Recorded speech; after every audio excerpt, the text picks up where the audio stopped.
ठीक है, virus start किए थे। क्या था वायरस? क्या था बताओ?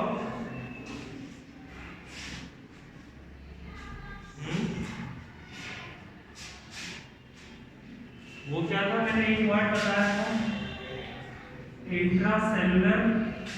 सबसे पहले ये लिखना क्या है? Virus is intracellular obligate parasite. देखो पीछे देखो copy first page. So what the main copy What is virus? Virus is a small granule-like organism which is intracellular obligate parasite। मैंने पूरा समझा दिया था कि पैरासाइट और होस्ट का मतलब क्या होता है। ठीक है, उसके बाद हम लोगों ने देखा था कैरेक्टरिस्टिक्स ऑफ वायरस की, वायरस की क्या क्या कैरेक्टरिस्टिक्स होते हैं। ठीक है, अब सबसे बड़ा सवाल आता है कि मैंने एक चीज बताया था कि वायरस जो है वो लिविंग भी है और नॉन लिविंग भी है। तो क्या रीजन है कि उसको कभी कभी लिविंग भी बोला जाता है, कभी नॉन लिविंग भी बोला जाता है। ठीक है, तो देखो देखो virus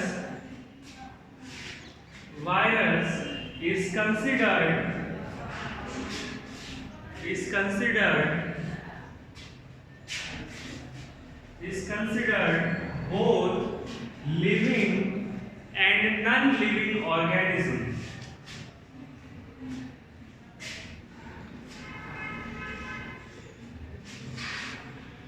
Due to following reasons.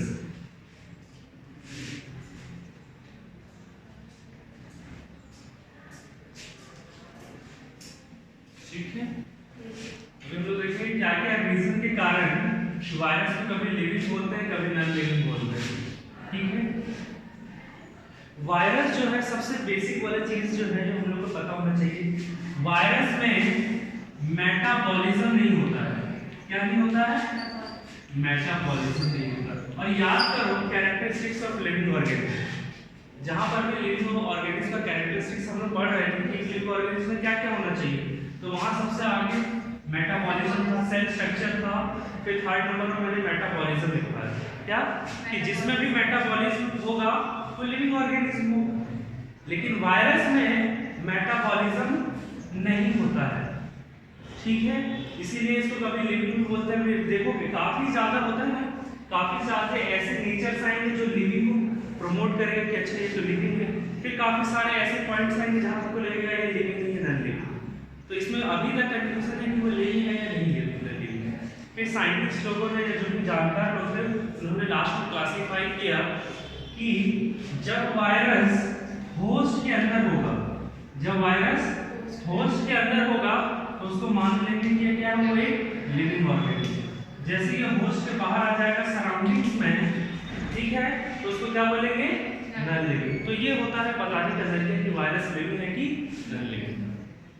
तो सबसे पहला चीज हमें ये पता चला कि वायरस में मेटाबॉलिज्म नहीं होता है। इसका मतलब ये क्या प्रूफ करता है कि ये नॉन लिविंग है। मेटाबॉलिज्म क्या है बताओ?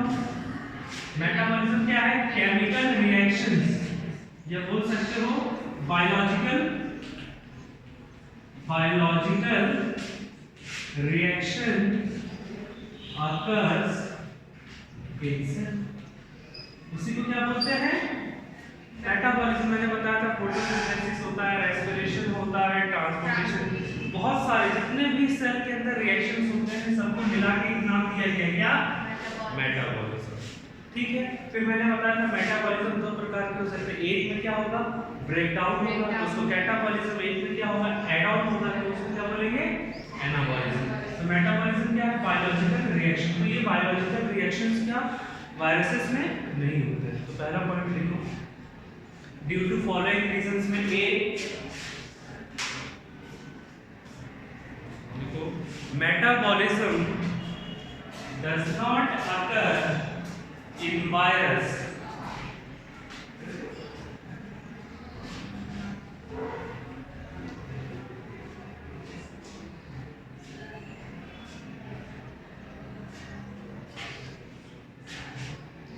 ठीक है, अभी हम लोग सारे जितने फीचर्स देखेंगे वो नॉन लिविंग के देखेंगे, ठीक है। तो नीचे लिविंग करेंगे। नेक्स्ट लिखो दे डू नॉट ग्रो और multiply in artificial media।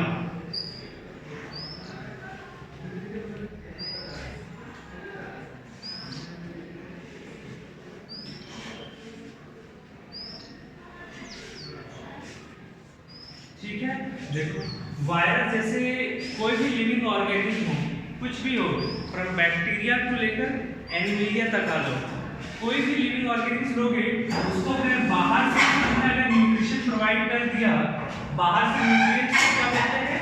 Media बोलते हैं। मीडिया का मतलब क्या है? It is a nutrient source. ठीक है, याद करो जब होता है ना, जब हमें अचानक हम बीमार पड़ जाते हैं तो हमें ग्लूकोज चढ़ता है, ठीक है, तो हमारे डायरेक्ट में क्या होता है, ब्लड में ही ग्लूकोज डाल दिया जाता है ताकि हमें इंस्टेंट मिल जाए एनर्जी। तो वो हमें क्या दिया गया? आर्टिफिशियल मीडिया होता है ना, रेडीमेड फूड। उसी तरह से बैक्टीरिया को जहाँ रहता था वहां से निकाल कर हमने क्या किया? आर्टिफिशियल इसको भोजन दे रहे हैं, तो उसी को क्या बोलते हैं? Artificial media. तो अगर आर्टिफिशियल मीडिया तो सारे लिविंग ऑर्गेनिज्म रह जाते हैं, बैक्टीरिया से लेकर फंजाई से लेकर प्लांट्स तक, ठीक है। लेकिन जब वायरस को दिया गया कि उनको जो बोला कि वायरस को जो भी चाहिए न्यूट्रिएंट्स हम प्रोवाइड करते हैं, लेकिन वायरस उसने ग्रो नहीं किया, ना तो ग्रो किया, ग्रो का मतलब क्या? बढ़ना, और ना मल्टीप्लाई मतलब रिप्रोडक्शन भी की। तो वायरस ना तो ग्रो हुआ ना तो मल्टीप्लाई हुआ, किसमें? आर्टिफिशियल मीडिया में। वही हम लोग पॉइंट लेके, तो ये भी जो कैरेक्टरिस्टिक है वो किसका कैरेक्टरिस्टिक? Non living. अगर लिविंग होता तो ये न्यूट्रिएंट्स अपटेक करता, लाइफ कंटिन्यू करता, लेकिन ये नहीं किया। क्लियर है? तो चलो थर्ड पॉइंट लिखो।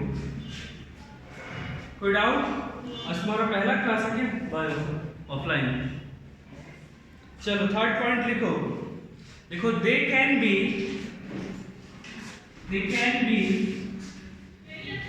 precipitated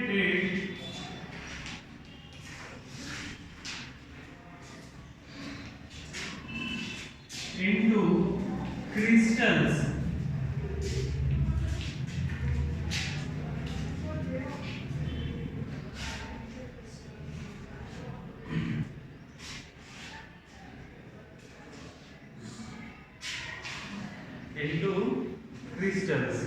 अब चलो देखो, ये काफी बड़ा पॉइंट है जो इसके नॉन लिविंग कैरेक्टरिस्टिक्स को दिखाता है। क्रिस्टल का मतलब समझते हो आप?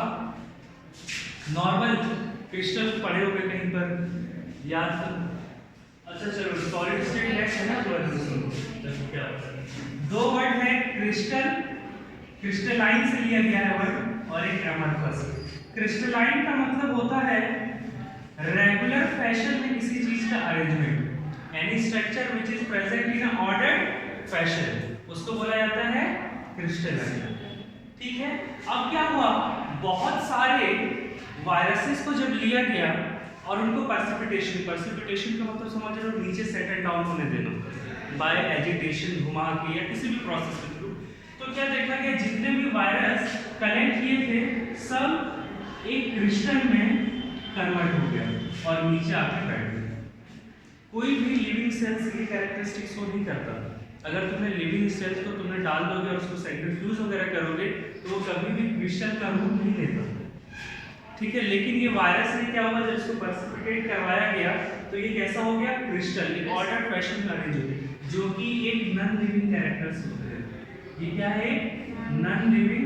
कोई भी मान के चलो सॉल्ट है, NaCl हम लोग जब लेते हैं लाते हैं, ठीक है, तो वो जो है उसका जो फाइन, तुम एक साथ शुगर से समझ सकते हो। शुगर देखो, शुगर के क्यूब्स वो एक परफेक्ट एग्जांपल है क्रिस्टल का। तो ये शुगर के क्यूब्स के जैसा सपोज कर लो कि इसका स्ट्रक्चर हो जाता है यूनिफॉर्म क्रिस्टल, और कोई भी नॉन लिविंग सेल्स, कोई भी सेल्स ऐसे अपीयर नहीं, ठीक है। इसलिए इसको क्या माना जाता है? It is a strong point which promotes that the virus is a non living, ठीक है। तो तीसरा पॉइंट ये लिखो, समझ में आया? फोर्थ पॉइंट लिखो shows no effect shows no effect in sunlight.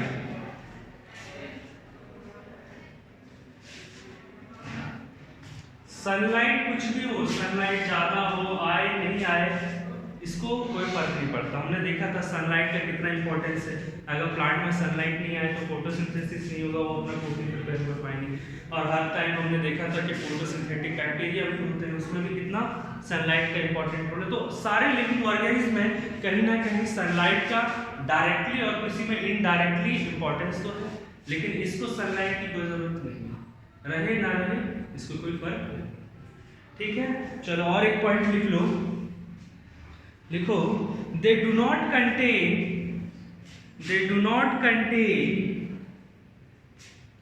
Vital enzymes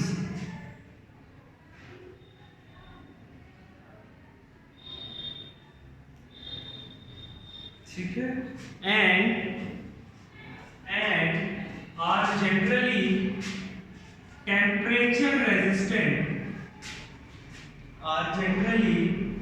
temperature resistant,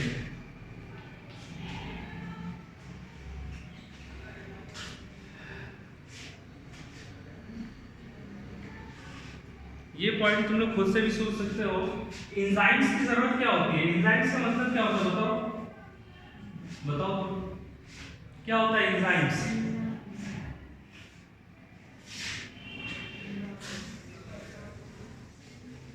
बताओ।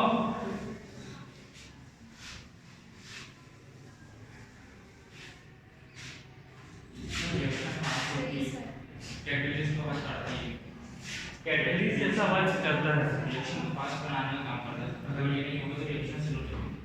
ठीक है, वेरी गुड। चलो इतना ही पता है। एंजाइम्स केमिस्ट्री में तुम कैटलिस्ट पढ़े हो ना? कैटलिस्ट का मतलब क्या? कोई भी ऐसा कोई भी कंपोनेंट, केमिकल कंपोनेंट जो किसी भी रिएक्शन को स्पीड अप कर दे या एक्टिवेशन एनर्जी लो करके जो भी करता है, जो भी किसी भी रिएक्शन को फास्ट करवा दे, उसको क्या बोलते हैं?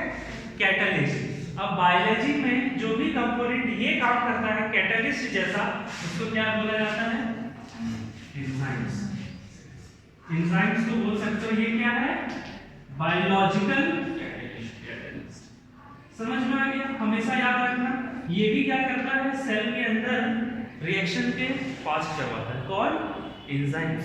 और अभी हमने पढ़ा जितने, अब मैंने क्या बोला? वाइटल एंजाइम्स एब्सेंट होते हैं इसमें। अब यहाँ पर मेटाबॉलिज्म, तो ये एंजाइम्स कहाँ काम करेंगे? मेटाबॉलिज्म में ना। अब मेटाबॉलिज्म हो रहा है क्या इसमें? नहीं हो रहा। जब मेटाबॉलिज्म ही नहीं हो रहा है तो एंजाइम्स रहेगा क्या? नहीं रहेगा। तो एक पॉइंट तो तुम लोग खुद से भी सोच सकते हो, जब मेटाबॉलिज्म ही नहीं हो रहा है तो एंजाइम्स भी कभी यूज ही नहीं होगा, तो एंजाइम्स कहाँ से परफॉर्म करेगा अपना एक्शन? ठीक है, इसलिए वाइटल एंजाइम्स जो होते हैं वो एब्सेंट होते हैं। क्लियर है? तो ये सब सारे कैरेक्टर्स क्या थे? लिख लो। This all favors the non-living character of virus। जब ये सब तर्क दिया गया तो लोगों ने समझा कि वायरस जो है वो क्या है? नॉन लिविंग है। चलो अब लिखो, अलग से फिर से ABCD बना के लिखना। ए, अब लिविंग कैरेक्टर्स के तर्क में क्या क्या दिया गया लिखो।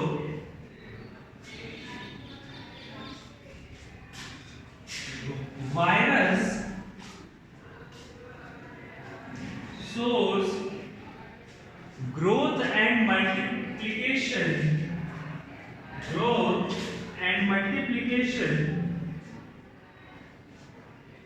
in host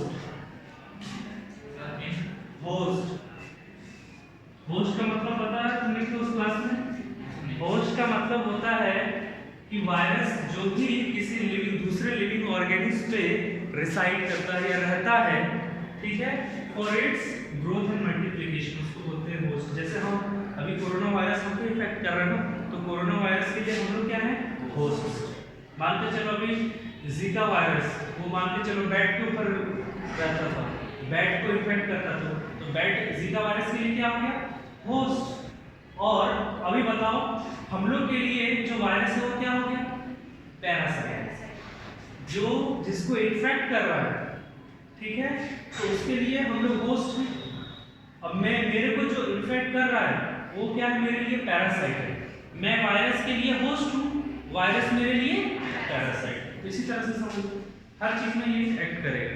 जैसे मान के चलो मलेरिया, एनोफिलिस मॉस्किटो के लिए मैं क्या हूँ, होस्ट हूँ, क्योंकि हमारा यूज करके वो अपना भोजन, पानी, रिप्रोडक्शन, ग्रोथ सब कर रहा है, और मेरे को क्या कर रहा है, मेरे को हार्म कर रहा है, मेरे अंदर ही रहेगी, तो मेरे लिए वो क्या है, पैरासाइट। तो फिर मैंने बताया था पिछले क्लासेस के वीडियोस देख लेना। चलो हो गया, क्लियर हो गया। तो चलो अब क्या कैरेक्टर्स लिख रहे थे, पहला कि growth and growth and multiplication. चलो दूसरा लिखो, नेक्स्ट पॉइंट लिखो, दे कंटेन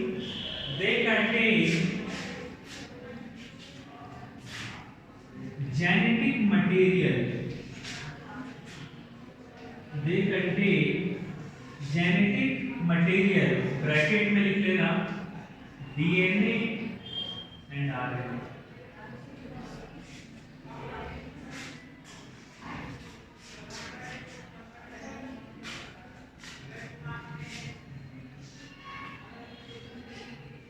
अब ये सबसे बड़ा पॉइंट है। चलो ग्रोथ एंड मल्टीप्लिकेशन कर लिया, पहला फेवर में आके लिखूंगा। दूसरा बोल रहा है कि genetic material present. Genetic material का मतलब सिंपल में ये समझ सकते हो, एक ऐसे मटेरियल जो एक जनरेशन से दूसरे जनरेशन में जाता हो। व्हाट इज जेनेटिक मटेरियल, कोई तुमसे पूछेगा तो बताना, these are the biomolecules which transfer from one generation to next generation. उसको क्या बोलते हैं, जेनेटिक मटेरियल। तो ये चीज जो है वो वायरस में प्रेजेंट, एक जनरेशन से दूसरे जनरेशन में जाने वाली चीजें जो है ये वायरस में प्रेजेंट है। लोगों ने बोला ये तो लिविंग कैरेक्टरिस्टिक्स, तो इसको माना कि हाँ यार ये तो जितने भी तुम सेल्स ले लो, हमने जितने भी पढ़े सब में जेनेटिक मटेरियल है। जेनेटिक मटेरियल क्या होते हैं, डीएनए और आरएनए। जब हमने बायोमोलिक्यूल्स तुम लोगों ने पढ़ा होगा तो 5 टाइप के बायोमोलिक्यूल्स होते हैं, कार्बोहाइड्रेट, फैट्स, प्रोटीन, ठीक है, फैट्स को हटा दो, लिपिड को जोड़ दो, न्यूक्लिक एसिड। तो अभी 4 में से सबसे इंपॉर्टेंट एक क्या है, न्यूक्लिक एसिड। तो deoxyribo nucleic acid, ribo nucleic acid. तो न्यूक्लिक एसिड 2 टाइप के होते हैं, तो वही न्यूक्लिक एसिड ही, न्यूक्लिक एसिड ये क्या है, एक बायोमोलिक्यूल है। बायोमोलिक्यूल का मतलब क्या, ऐसे मॉलिक्यूल जो लाइफ के लिए इंपॉर्टेंट है, तो उसको बायोमोलिक्यूल बोलते हैं। तो न्यूक्लिक एसिड ही कैसा एक्ट करता है, जेनेटिक मटेरियल की तरह एक्ट करता है। अब कोई पूछेगा which one of the following is genetic material, A lipid, B protein, C carbohydrate या डी न्यूक्लिक एसिड, तो कौन होता है, तो न्यूक्लिक एसिड ही तुम्हारे इस जनरेशन से नेक्स्ट जनरेशन पे जाएगा, प्रोटीन और ये कुछ नहीं जाएगा। इसलिए बोलते हैं ना, तुम जो भी खाओगे पियोगे वो तुम्हारे आने वाले जनरेशन को नहीं जाएगा। तुम्हारे अंदर जो जीन है, तुम लोग काफी बार सुनते होंगे, वही तुम्हारे पास होगा। तो जो होता है ना, पहले की बातों में भी कुछ रहता था, तो क्या पास होता है सिर्फ हमारे नेक्स्ट जनरेशन में न्यूक्लिक एसिड। तुम अभी कितना भी अच्छा खा लो, पी लो, प्रोटीन बना लो, बॉडी में कार्बोहाइड्रेट बना लो, वो नेक्स्ट जनरेशन में नहीं जाएगा। ठीक है, तो ये चीज वायरस में प्रेजेंट है। लोग बोले कि नहीं यार ये तो लिविंग है, तो इसी टाइप से वेरियस पॉइंट्स आते जा रहे थे। चलो थर्ड पॉइंट लिखो, they show mutation।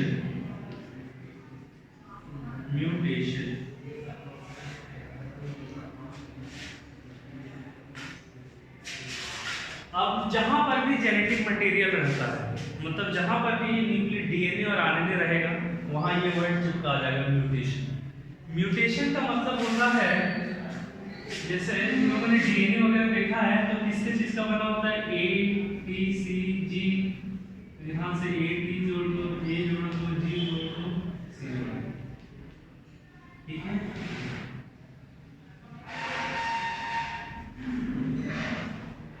ये इस टाइप का रहता है अरेंजमेंट, ठीक है। जब हम 12th में पढ़ेंगे तो समझ में आएगा। तो ये रहता है, ठीक है, यही है न्यूक्लिक एसिड तुम्हारा। ये पूरा क्या बोल रहे हैं, न्यूक्लिक एसिड। इसका शॉर्ट फ्रैगमेंट में जाओगे तो तुम्हें मिलेगा क्या, न्यूक्लियोटाइड।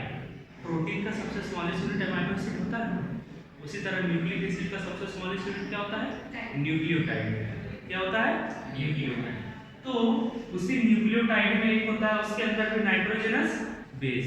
तो म्यूटेशन में क्या होता है, ए के जगह आके टी आ गया, तो टी जो है हमेशा किसके साथ पेयरिंग करेगा, ए के साथ। तो जी सी के जगह आ गया मान के चलो ए, तो इसके साथ यहाँ पर टी आएगा। तो यही जो चेंजेस हो जाते हैं न्यूक्लियोटाइड के नाइट्रोजनस बेसिस में, उसी को क्या बोलते हैं, म्यूटेशन। तो क्या mutation, it is a sudden change in DNA और आरएनए। बस इतना लिख लोगे।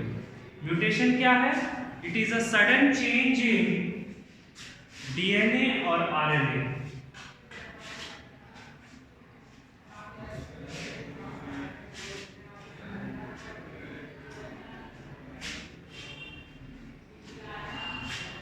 चलो क्लियर हो गया। तो डीएनए अब अगर ये है तो पॉसिबल है कि ये चीज हो सकता है, अगर जेनेटिक मटेरियल नहीं रहता तो होता कैसे होता। चलो नेक्स्ट पॉइंट लिख लो,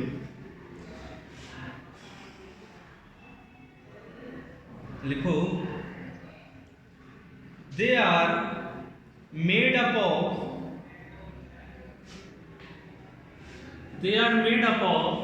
nucleoprotein. They are made up of nucleoprotein and can synthesize nucleic acid.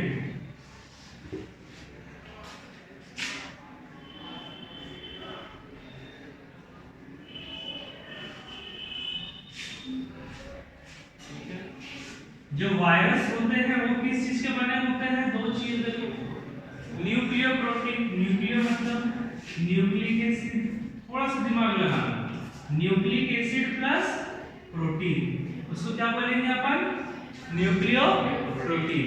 चलो तुम लोग मेरे को बताओगे ग्लाइकोप्रोटीन का मतलब क्या होता है। ग्लाइकोप्रोटीन में कौन से दो चीज जोड़ो, सर लिपिड प्लस प्रोटीन। अरे ग्लाइको कहां से, ग्लूकोज ग्लाइकोजेन पढ़े हो ना, इसका मतलब क्या, कार्बोहाइड्रेट प्लस प्रोटीन। समझ में आ गया। चलो अब ये बताओ लिपोपॉलीसेकेराइड, इसमें कौन से दो बायोमॉलिक्यूल, लिपिड प्लस प्रोटीन।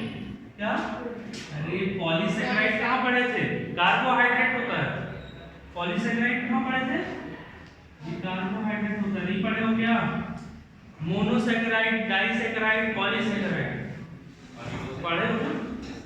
तो लिपिड प्लस कार्बोहाइड्रेट क्या होता है, लिपोपॉलीसेकेराइड। समझ में आया। तो उसी तरह हमारा जो वायरस बना वो किस चीज का बना है, nucleoprotein, nucleus plus protein. Clear है। लेट्स कहां थे, बायोलॉजी क्लासेस हमारे चल रही है ऊपर।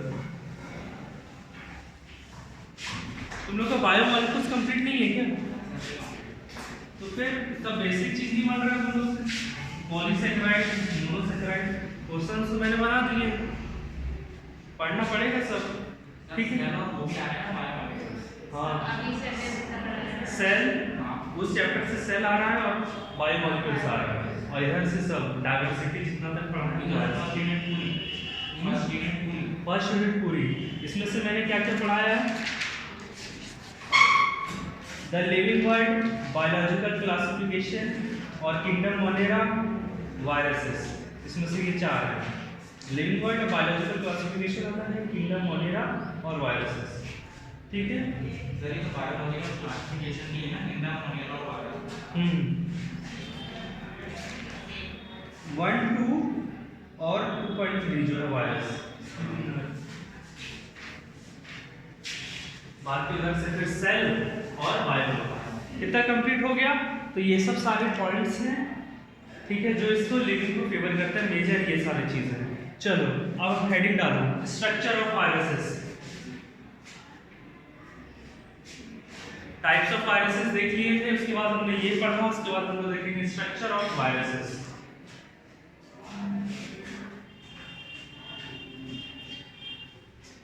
लिखो, और ये लिख लेना, नीचे वाला जो चीज है वो क्या फेवर करता है, लिविंग कैरेक्टरिस्टिक्स। लिख लो, these These point, yeah, these characteristics favor living characters.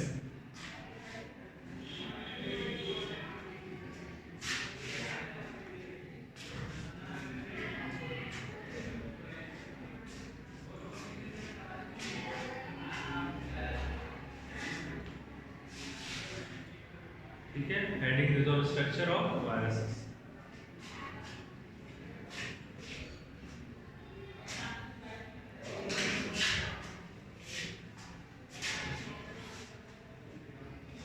चलो दे दिया हेडिंग, देखो लिखो viruses are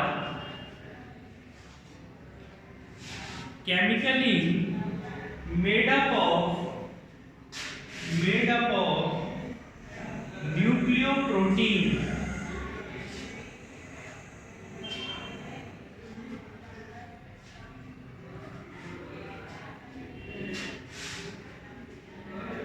ठीक है, फिर नेक्स्ट पॉइंट लिखो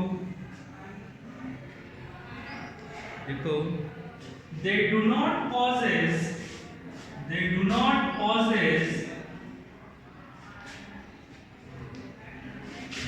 the cellular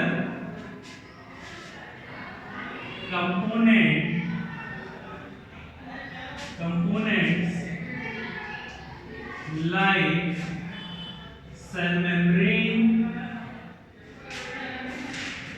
cell wall, cell organelle,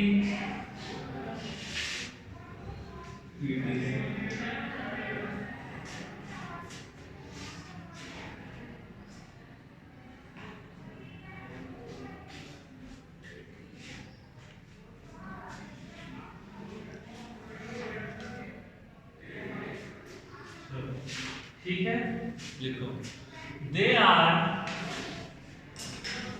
they are composed of following parts. अब हम लोग देखेंगे कि हमने पढ़ लिया कि वायरस जो है वो न्यूक्लियर प्रोटीन का बना होता है, ना तो उसमें सेलुलर कंपोनेंट, ना तो सेल मेम्ब्रेन प्रेजेंट होता है, ना तो सेल वॉल प्रेजेंट होता है, ना तो सेल ऑर्गेनेल प्रेजेंट होता है। तो भाई आखिर वायरस बना किस चीज का है, क्या होता है उसमें? तो बेसिकली 3 चीजों से बना है, उसमें से भी 2 चीज हैं जो सब में पाए जाते हैं। ठीक है, वायरस के लिए तो पहला चीज है इन्वेलप। ठीक है, क्या है? इन्वेलप। अब इन्वेलप वर्ड क्यों है, इसमें मेम्ब्रेन तो लगा नहीं सकते। इन्वेलप का मतलब क्या है? जो किसी भी चीज को कवर करता है। ठीक है, इन्वेलप क्या है? It is a covering structure होता है। सबसे पहली बात, अगर तुम्हें कुछ नहीं पता है तो इतना तो पता है कि ये क्या है? Covering structure. ठीक है, दूसरी बात, अब ये बना किस चीज का है? तो ये जो बना होता है बेसिकली बना होता है प्रोटीन का। ये चीज, और मैं तुम्हें बता दूं कि ये जो इन्वेलप है ये सिर्फ और सिर्फ पाया जाता है, मतलब जनरली बोलो, generally found in animal virus. पढ़े हैं अपन एनिमल वायरस क्या होता है? ऐसे वायरस जो एनिमल को इन्फेक्ट करते हैं। तो ये जो इन्वेलप है ये एनिमल वायरस में ज्यादातर पाया जाता है। अब ये कोरोना वायरस कहाँ से, एनिमल से आया है कि प्लांट से आया है, तो ये काफी आसानी से पता लगा सकते हैं। डायरेक्ट आप देख लीजिए उस वायरस में इन्वेलप है कि नहीं है। इन्वेलप है तो आप समझ जाइए वो क्या है? एनिमल वायरस, मतलब एनिमल। आप कोई बीच में नहीं बोलेगा कि देखना, कोई भी ऐसा आदमी नहीं बोलेगा कि नहीं ये उस प्लांट से आया, नहीं बोलेगा, क्योंकि ये देखते ही पता चल जाएगा कि ये तो एनिमल वायरस है, क्योंकि इसमें इन्वेलप है। ठीक है, तो जितने भी एनिमल वायरस क्या क्या थे, हर एडिनो वायरस, HIV, जहां पर भी पढ़ोगे देखना बाहर में एक कवरिंग जैसा बना होता है। ठीक है, अभी हम लोग देखेंगे 1-2 diagram.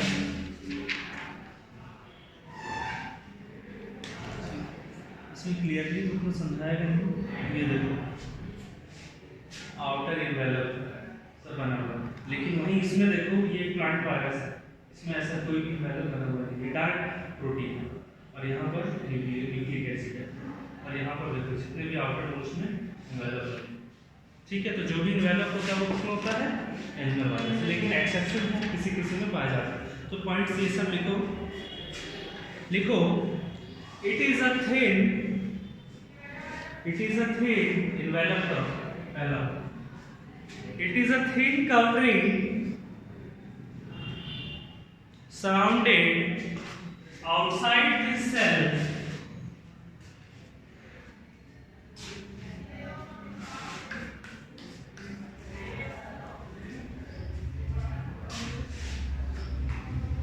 it is basically made up of protein, carbohydrate and lipid।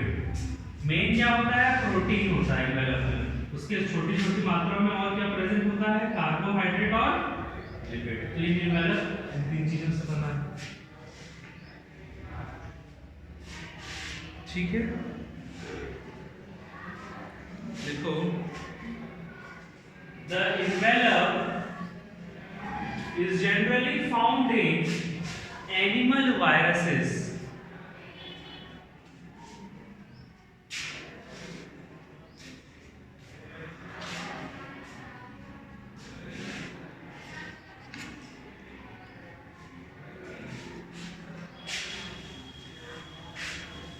Animal viruses के एग्जांपल लिखते हैं, हब, एडिनो, एचआईवी। चलो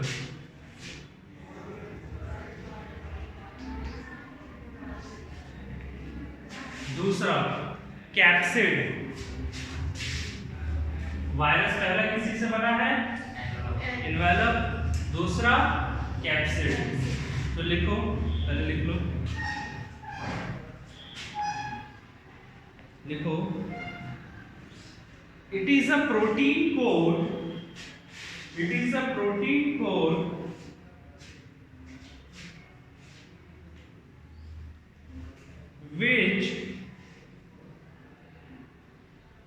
which surrounds the genetic material of virus।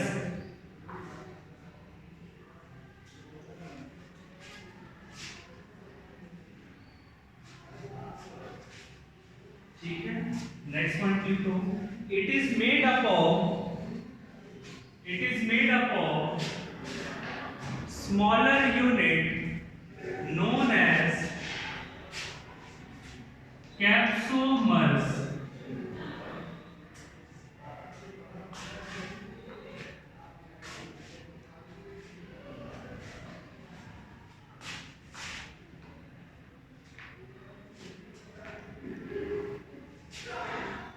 ठीक है, लिखो next point, a large number of capsomers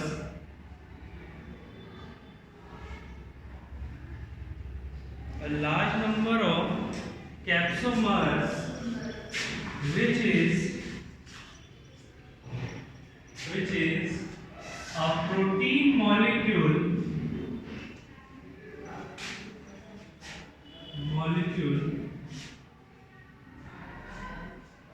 are arranged in a way to protect the genetic material।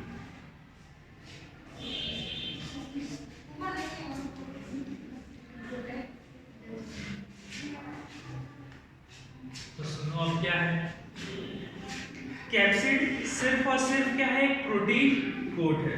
क्या है? Protein coat है, प्रोटीन का एक चादर है। तुमने याद करो टीएमवी वायरस बनाया था, ये था पूरा, ये पूरा इस तरह से बना हुआ है।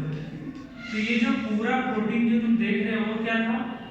कैप्सिड, और उसका एक स्मॉलर यूनिट ले लो तो वो क्या था? कैप्सोमर्स, जो कि किस चीज का बना है? प्रोटीन। वो है क्यों? ताकि यहाँ पे जो जेनेटिक मटेरियल है अंदर तक तो देख नहीं सकते ना, तो वो क्या है? उसको कवर अप करते हैं। ठीक है, चलो थर्ड पॉइंट देखो,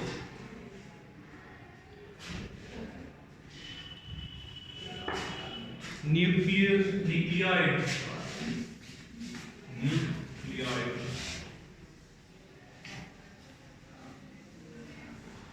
न्यूक्लियोइड लिख लो या सिंपल लिख लो न्यूक्लिक एसिड और nucleic acid.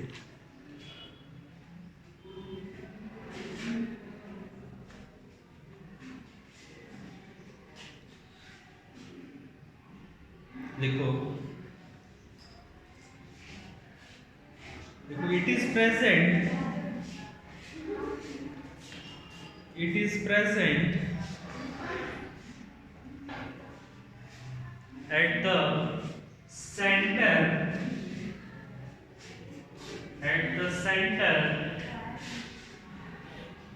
surrounded by capsid.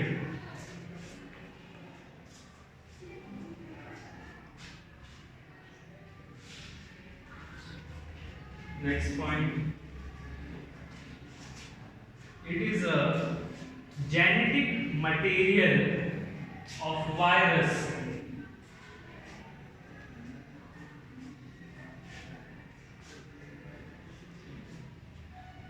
The genetic material can be both DNA or RNA.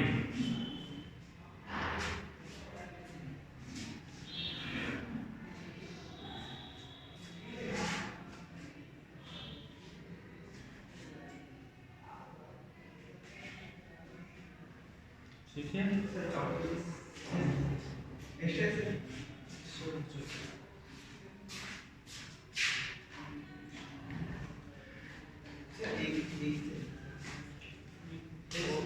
हो जाएगा इधर, चलो ठीक है। It is responsible for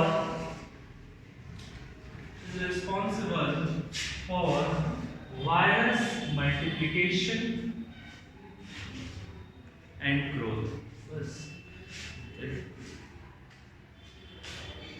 normal बातें सब क्लियर है कि न्यूक्लियोइड है, न्यूक्लिक एसिड बोलो तो ये जेनेटिक मटेरियल है। जेनेटिक मटेरियल आधा डीएनए भी हो सकता है और आरएनए भी हो सकता है, ठीक है। और यही है जो वायरस के रिप्रोडक्शन या रिप्रोडक्शन बोलोगे उसको मतलब मल्टीप्लिकेशन और ग्रोथ के लिए रिस्पॉन्स है। समझ में आ गया ये चीज, क्लियर है? अब चलो एक छोटा सा चीज है, इसका साथ ही मैं तुमको बता देता हूँ। During evolution time course virus तो मेन दो चीज से बना है, मुझे पता चल गया क्या है। मैं लिख सकता हूँ कैप्सिड प्लस कोई भी न्यूक्लिक एसिड को अगर जोड़ दोगे तो क्या बन जाएगा, वायरस। अब क्या हुआ, कैप्सिड का मतलब मैं बोलूं प्रोटीन, और वायरस है क्या, एक इन्फेक्शियस, मैं बोल सकता हूं ये क्या है, एक इन्फेक्शियस पैरासाइट। बहुत सारे पैरासाइट होते हैं जो इन्फेक्शन नहीं करता, पता है, जो उससे इन्फेक्शन होता है या नहीं होता है, अपना मस्त रहता है। तो वायरस एक कैसा है पैरासाइट है, इन्फेक्शियस पैरासाइट। अब क्या करो, समझाने के लिए बस बता रहा हूं कि वायरस में से इस कैप्सिड को हटा दो, ठीक है। वायरस में से मैंने क्या किया, कैप्सिड को हटा दिया। जैसे कैप्सिड हटा, ये न्यूक्लिक एसिड क्या हो गया, बोलते ना उद्दंड हो गया, बदमाश हो गया, ठीक है। तो मतलब न्यूक्लिक एसिड का मतलब क्या है, डीएनए और आरएनए। लेकिन मैंने जब कैप्सिड हटाया तो अब या तो उसमें डीएनए हो सकता है या तो आरएनए हो सकता है। अगर डीएनए प्रेजेंट होता है तो उसको डीएनए वायरस बोलते हैं, अगर आरएनए प्रेजेंट होता है तो वो आरएनए। हमारा कोरोना वायरस कौन सा वायरस है, आरएनए वायरस। उसमें जेनेटिक मटेरियल क्या है, आरएनए, ठीक है। समझ में आ रहा है, इसमें डीएनए नहीं। क्लियर है ये चीज क्लियर। अब मैंने क्या किया, एक आरएनए वायरस को लिया, ठीक है, उसके कैप्सिड को हटा दिया, तो अब क्या हुआ, आरएनए बचा। तो ये आरएनए क्या हो गया, इन्फेक्शियस। हटा देने के बाद भी ये आरएनए क्या कैसा रहा, इन्फेक्शियस। सपोज करो मैंने एक वायरस पकड़ा, उसमें से कैप्सिड हटा दिया, लेकिन वो वायरस कैसा था, आरएनए वायरस। जैसे मैंने वो कैप्सिड हटा दिया तो भी आर्निन कैसा है, इन्फेक्शियस, किसी के अंदर घुस के इन्फेक्शन कर देता है। तो इसको बोलते हैं वायरस। कोई दिक्कत नहीं होगा। क्या हुआ, सिंपल समझो कि वायरस का कौन सा पार्ट, वायरस के जो कंपोनेंट होता है इन्फेक्शियस आरएनए को भी बोलते हैं वायरस। तो ये सब जो है ना कहीं इवॉल्व हुआ है साथ में। तो क्या हुआ, कैप्सिड को हटा दो तो जो आरएनए वायरस है उसका जो वो आरएनए वायरस अगर इन्फेक्शियस हो गया तो उसी को क्या बोलते हैं, वायरस। क्लियर हो गया? फिर हम लिखेंगे दूसरा चीज, यहाँ पर लिखो प्रोटीन लिख देते हैं खाली। अब मैंने कलाकारी किया कि जब प्रोटीन को हटा के इन्फेक्शियस आरएनए बन सकता है तो क्यों ना इस न्यूक्लिक एसिड को हटा देते हैं। तो फिर अब मैंने क्या किया, न्यूक्लिक एसिड को हटा दिया तो मेरा क्या बन गया, इन्फेक्शियस प्रोटीन बन गया। ठीक है, वायरस में से ही मैंने क्या न्यूक्लिक एसिड को हटा दिया तो मेरा कोट बचा ना प्रोटीन का, तो अब कैसा हो गया, मान के चलो इन्फेक्शियस हो गया। तो इसी का नाम पड़ गया प्रियोनिस। अब ये वर्ड काफी तुम सुने, तो बस ये चीज infectious RNA is called virus, infectious, और इसको यहाँ पर बोलते हैं मिसफोल्डेड। प्रोटीन मॉलिक्यूल में मान के चलो ये है, ये ऐसा है मान के चलो, अभी फोल्ड करके तुमने ऐसा हो गया। तो वायर अगर प्रोटीन का थोड़ा सा भी स्ट्रक्चर चेंज होता है ना उसका गुण भी परिवर्तन हो जाएगा। ठीक है, तुम प्रोटीन का देखो, अंडे का देखना गोल है, उसको थोड़ा पानी में डाल दो तो पूरा ही चेंज हो जाएगा, सड़ा दो तो अलग ही चेंज हो जाता है। ठीक है, तो प्रोटीन क्या हो जाता है जब मिसफोल्डेड हो जाता है, ठीक है, तो वो कैसा हो जाता है, इन्फेक्शियस, क्या बोलते हैं, प्रियोनिस। ठीक है, तो चलो स्ट्रक्चर लिख लिए थे, चलो अब लिखो ये सब भी लिख लेते हैं तुम साथ में। चलो लिखो, ऐसे पहले एक बार बना, ठीक है, तो समझने में इजी होगा। Protein plus nucleic acid, nucleic acid क्या, डीएनए और आरएनए, क्या बनाया, वायरस। ठीक है, तो यहाँ पर क्या लिखना, प्रोटीन के जगह में सेट कर देना, यहाँ पर क्या लिखना, इन्फेक्शियस आरएनए, और क्या लिखना, वायरस। फिर यहाँ पर लिखना क्या, मिसफोल्डेड प्रोटीन और ब्रैकेट में इन्फेक्शियस लिख लेना, और यहाँ पर क्रॉस लगा देना, क्या बोलती है, इतना लिख लो, फिर हम वर्ड्स में लिख बेस्ट तो यही है, समझ लेना, नहीं तो सब लोग अलग अलग से पढ़ाते हैं।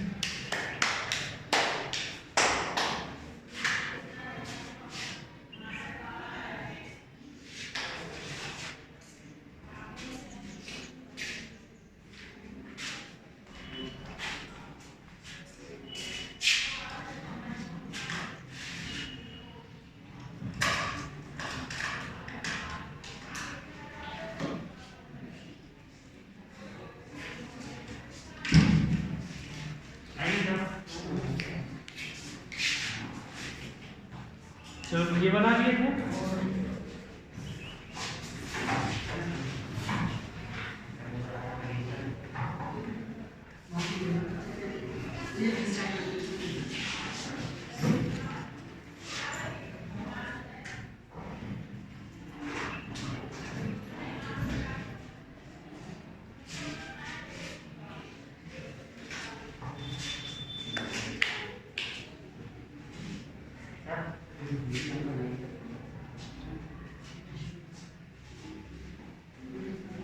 कॉपी कंप्लीट है तुम्हारा,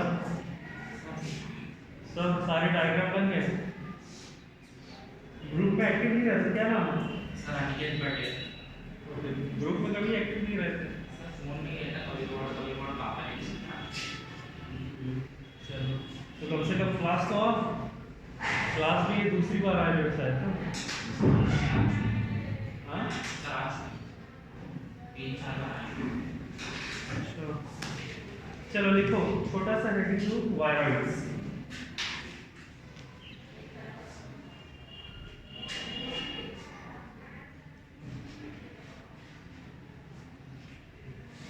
अब तुम लोग मुझे बताओ,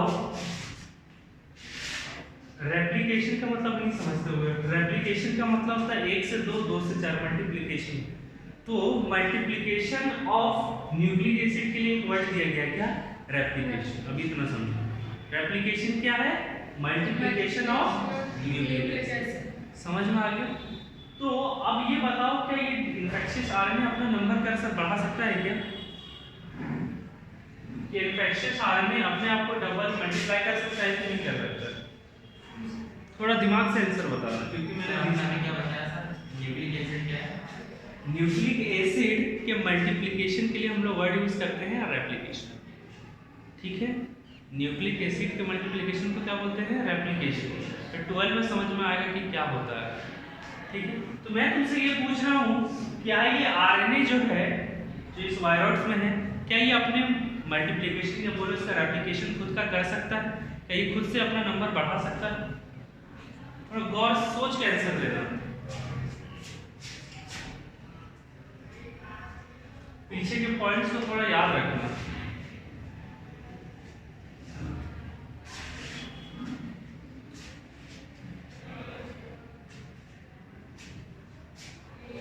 थोड़ा सा और कोशिश करो। लिविंग कैरेक्टरिस्टिक्स में एक चीज लिखे थे, क्या लिखा था उसमें? ये जेनेटिक मटेरियल होता है, देखो कॉपी और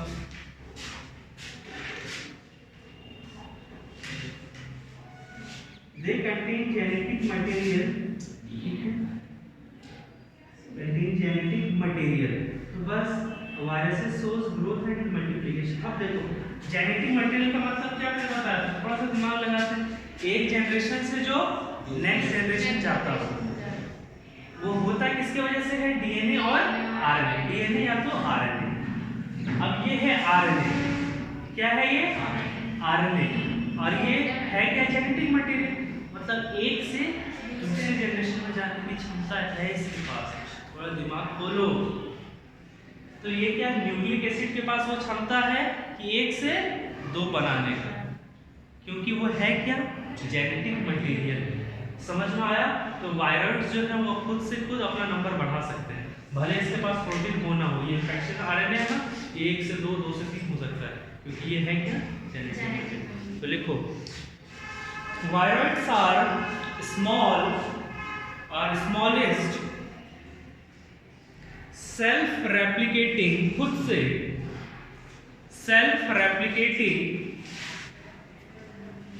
रेप्लिकेटिंग का मतलब नहीं समझ रहा है तो ब्रैकेट में लिखिए ना वहां पर, multiplication of in nucleic acid. Virus are smallest self replicating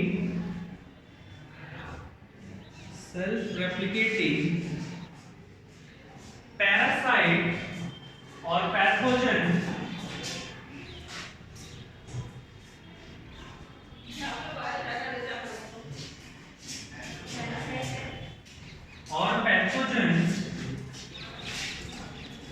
which generally infects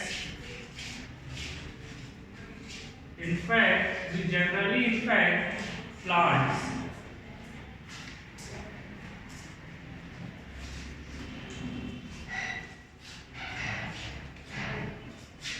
अब सुनो यहाँ पर गौर से एक छोटा सा पॉइंट है, ये जो आरएनए होता है, हमने पढ़ा है कि डीएनए डबल स्ट्रैंडेड होता है, ठीक है।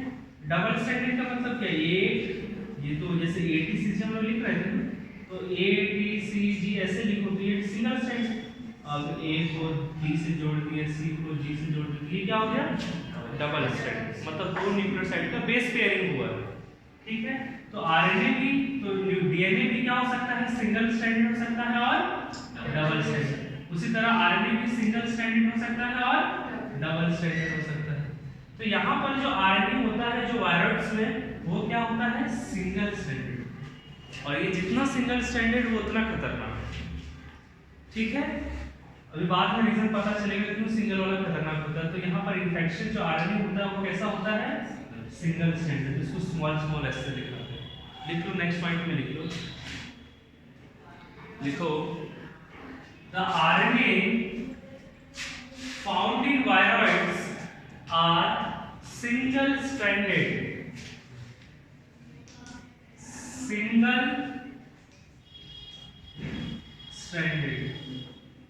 सो ऐसे रेफर करते हैं, याद रखना स्मॉल एस डबल स्टैंडर्ड को ऐसे करते हैं ds। अगर मैं बोल दूंगा कि लिखो स्मॉल स्टैंडर्ड आरएनए कैसे लिखते हैं तो देखो तुम लोग बताना इसका मतलब क्या हो गया, डबल स्टैंडर्ड आरएनए एसएस। ठीक है, अब मैं समझ में आ गया उसी तरह से डबल स्टैंडर्ड। ठीक है, तो जो वायरस हो सकता है वो इन चारों में से कुछ भी हो सकता है। ठीक है, हमारा जो कोरोना वायरस है वो भी सिंगल स्ट्रैंडेड आरएनए ही है। ठीक है,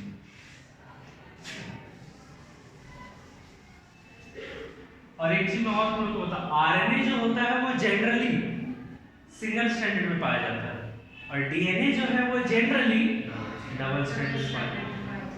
ठीक है, जनरली आरएनए किस में पाया जाता है, सिंगल स्ट्रैंडेड में, और डीएनए जो है वो डबल स्ट्रैंडेड। ये छोटी बात है लेकिन होता है ना पावरफुल बात है।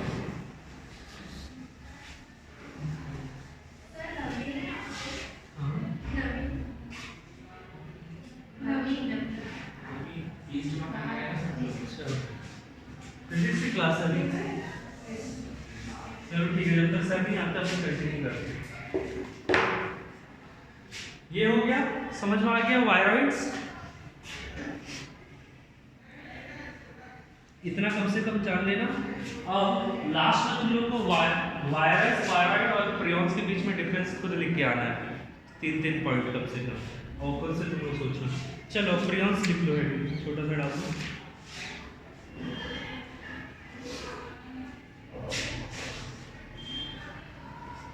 Prions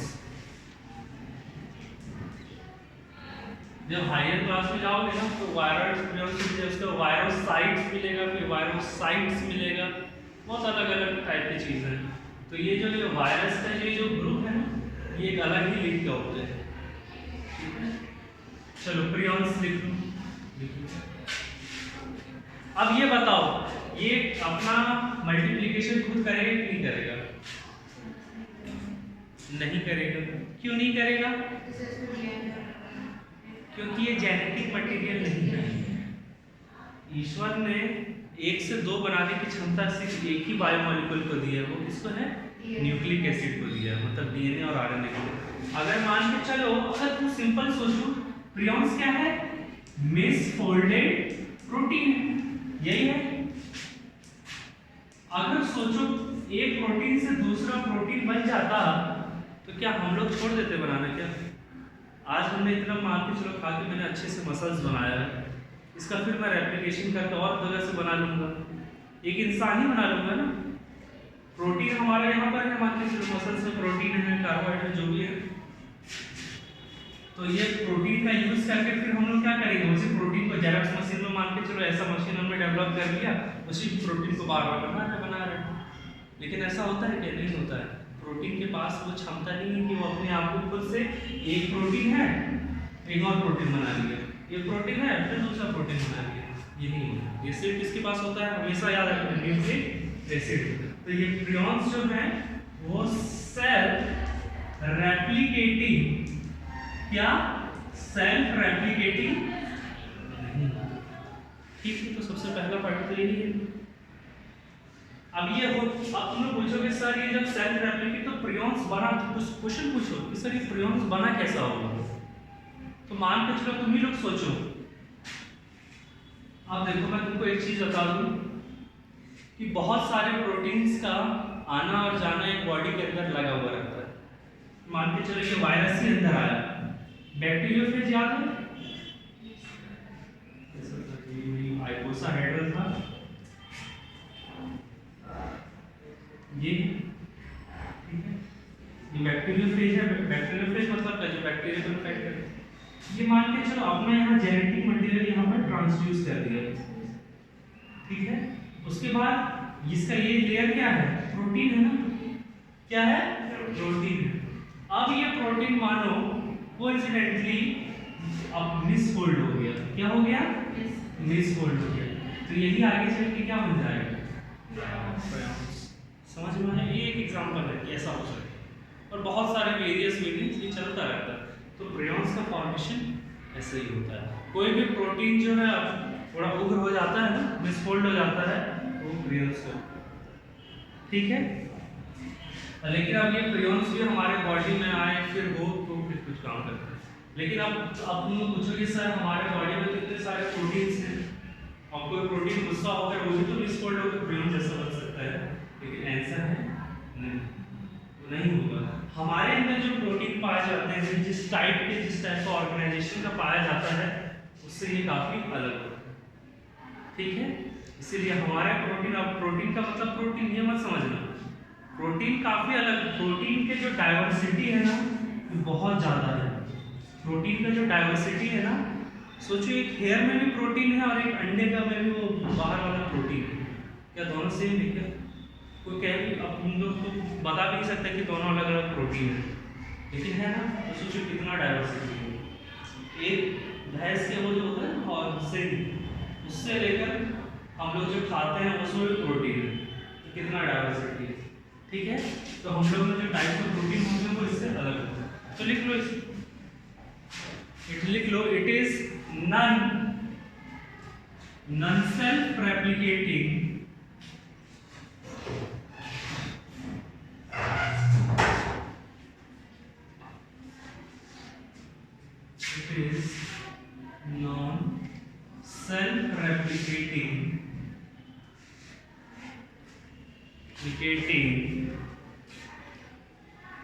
misfolded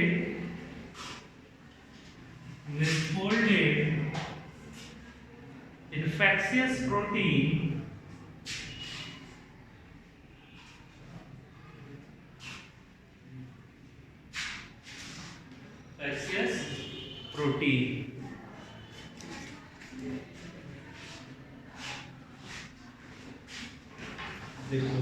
it is less infectious than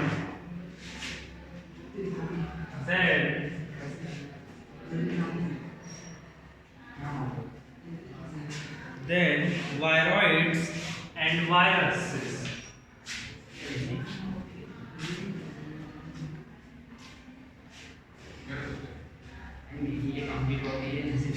clear है? क्या याद रखना, नॉन सेल्फ रेप्लिकेटिंग का मतलब ये रेप्लिकेशन नहीं करता है।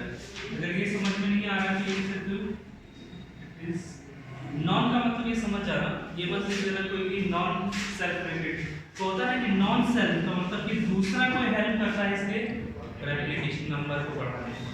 समझ में आया? ये क्लियर है? तो ये हम लोग का यहाँ पर ये खत्म हो गया। और थोड़ा सा हमें और क्या देखना है, बैक्टीरियोफेज का डायग्राम वगैरह देख लेते, किसी को कोई डाउट? ठीक है, चलो एक चीज और लिख लेते हैं अभी टॉपिक में, ट्रांसमिशन ऑफ वायरसेस। टॉपिक छोटा सा डाल,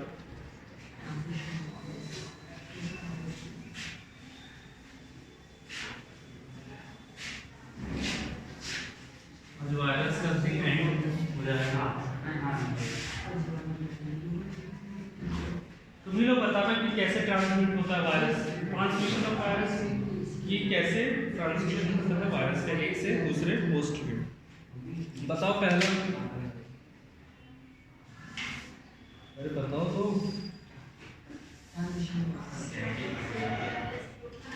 अब मेरे से तुम में वायरस जा रहा है तो जेनेटिक को चल जाएगा, ऐसा थोड़ी मैं छिपूंगा मेरा डीएनए तुम में चले जाएगा, ऐसा थोड़ी ना। कहाँ होता है डीएनए? ये सेल है, सेल के अंदर न्यूक्लियस है, वो भी वाइट डबल कोटिंग वाला, ठीक है। और उसके अंदर यहाँ डीएनए, थोड़े मैं छींका मेरा सेल टूट गया, मेरा न्यूक्लियस टूट गया, चला जाएगा, ऐसा तो होता नहीं है ना। वायरस का जितना भी खेल है वो सारा क्या है, डीएनए और आरएनए वाला खेल है। बैक्टीरिया जो है वो आता है फूड पॉइजनिंग करके चले जाता है, छोटा मोटा करके जाता है, सेल को थोड़ा सा बुखार करके वहाँ से चले। लेकिन वायरस बड़ी चीज़ है, वायरस डायरेक्ट किसको अटैक करता है, हमारे हमारे डीएनए को, ठीक है। तो अब जब इसमें कुछ होगा तो नहीं होगा इनमें, तो हम लोग जो ट्रांसमिट करते हैं ना तो वो वायरस करते हैं, और वही वायरस फिर हमारे सेल्स को आके हमारे डीएनए को आके इंटरप्ट करता है और फिर हमें हाँ। तुम्हें क्या लग रहा है वायरस हमें करता क्या है? तुम ये सोच रहे हो वायरस आके हमें कुछ करता नहीं है, गलत सोचते हो।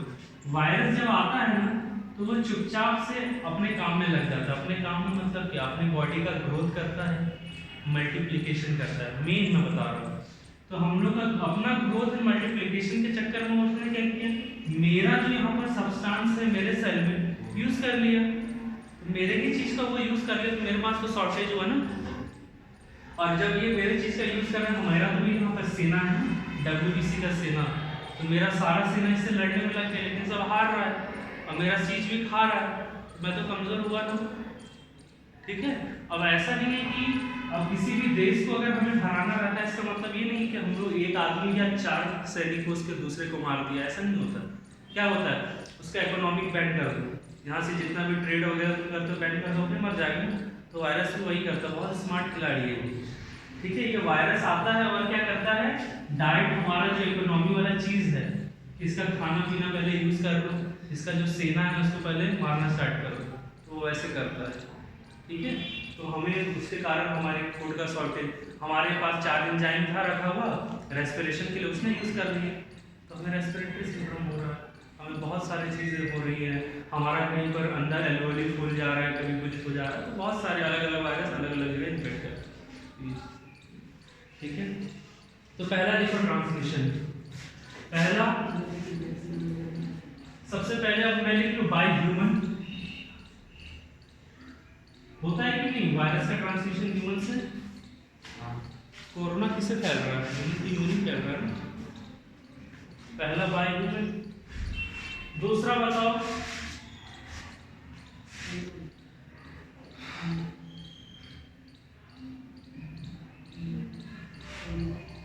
जो मेजर है वैसे लिखते हैं बाय बैट्स, हमेशा ये बैट ना आगे निकला हुआ रहता है, बैट चमगादड़ से भी फैलता है, एनिमल में ही आगे ह्यूमन बैट्स, और बर्ड्स, बैट जो है वो बर्ड है। अच्छा ये बताओ बैट बर्ड है कि बैट क्या है, बर्ड है कि एनिमल है?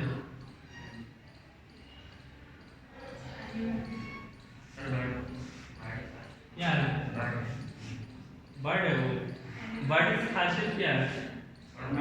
कि दे ले एग्स, क्या होता है, वो एग्स देते हैं, अंडे देते हैं सारे बर्ड्स, लेकिन बैट अंडे थोड़ी ना देता है, ठीक है, वो डायरेक्ट यंग वंस देता है। तो इसको ये मैमल्स में आता है, किसके अंदर आता है? मैमल्स। मैमल्स मतलब ऐसे एनिमल्स हैं, ये भी मैमल्स भी एनिमलिया के ग्रुप में, एनिमलिया किंगडम नहीं है, किसमें है? एनिमलिया में ही मैमल्स के अंदर आते हैं, ठीक है। विविपेरस है, दो चीज होता है, ओविपेरस और ओविपेरस मतलब जो अंडे देते हैं यंग वंस के लिए, और एक होता है जो डायरेक्ट यंग वंस को बर्थ करते हैं, ठीक है, उसको क्या बोलते हैं? विविपेरस, उसको मैमल्स, ठीक है। तो बाय ह्यूमन, बाय बर्ड्स, अब लिख लो बाय रूट्स, ये प्लांट में होता है, बाय, और क्या होता है? बाय वाटर, बाय सीड्स को समटाइम्स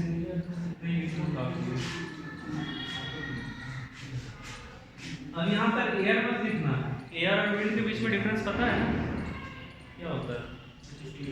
एयर और विंड, अगर मैं यहाँ लिखूं बाय एयर, क्या ये सही होगा? एयर और विंड में डिफरेंस क्या होता है?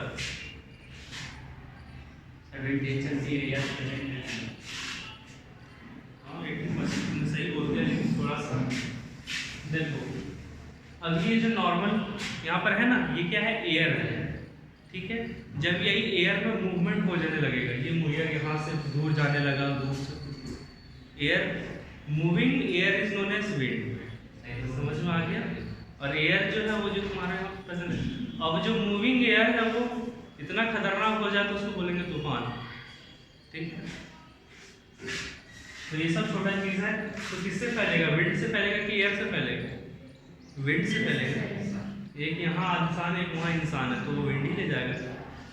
वैसे एयर से भी उड़ सकता है। एयर में ट्रांसमिशन होगा जब तक तुम क्लोज प्रॉक्सिमिटी में नहीं होगे ना। अब तुम वहाँ एयर वहाँ पर खड़ा है, एयर कम में क्या है, एयर में मूवमेंट नहीं है, एयर वहीं स्टेटिक है, तो जो मॉलिक्यूल है वहीं पर। अब जब तक मैं तुम्हारे पास नहीं रहूँगा तब तक थोड़ी ना होगा। ठीक है, हाई प्रेशर में मैं छींका तब मैंने एयर को हिलाया तो ठीक है। तुम जनरली जो वर्ड यूज़ करते हैं विंड करते हैं। चलो हो गया, तुम इतना पढ़ लेना। और नेक्स्ट क्लास में तुम लोग का क्या बायोमॉलिक्यूल्स का करवा दो क्या,